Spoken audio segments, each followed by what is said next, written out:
I'm curious. I know you go back, you look at the All-22, you do it week in and week out, and you do it really well. Um, how much of the offense that we saw with Jameis Winston, it seems like they're going more to the Kevin Stefanski kind of offense, which is under center, some play action, those kind of things.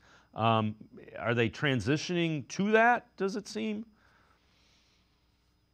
I mean, I don't think it was any different structurally than what they've run all year, to be honest. Was it tailored more to Jameis, who's better turn the back under center play action quarterback than he is maybe living in empty or living in a high volume of RPO stuff? Yeah, there's no doubt about that. You want your guys calling plays, whoever it is, to put the quarterback in their situation that is most comfortable for them. And there's also no doubt that the run game was a little bit better in this one, which allows you to open up more opportunities and neutral down and distances to get some of those play action concepts involved.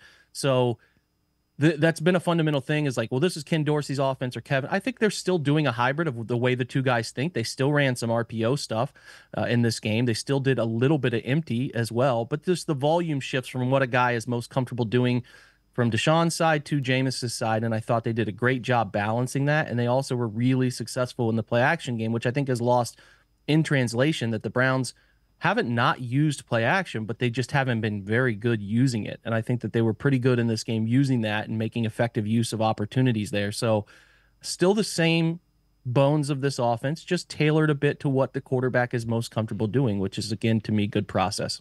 Um, is what they're doing, what they did well, is that sustainable, do you think?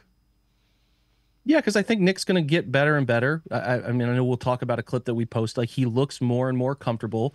So I think they're going to run it still from under center and out of the gun and create opportunities in those neutral situations to throw off of some of those predictable run looks that I do think they'll get better at. Are they going to have some weeks that defenses get them? Yeah, I do. They're going to face some tough defenses the rest of the year.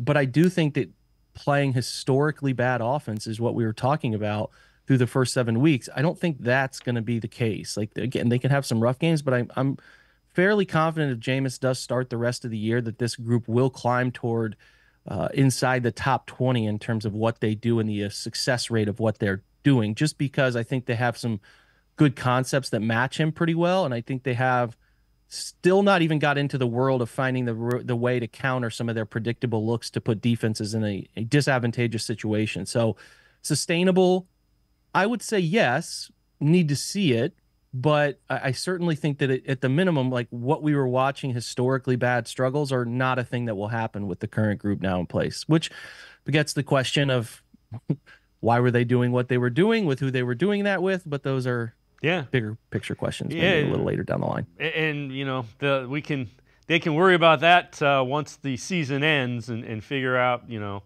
do they really want to do that again? But yeah, I'm with you. Yeah.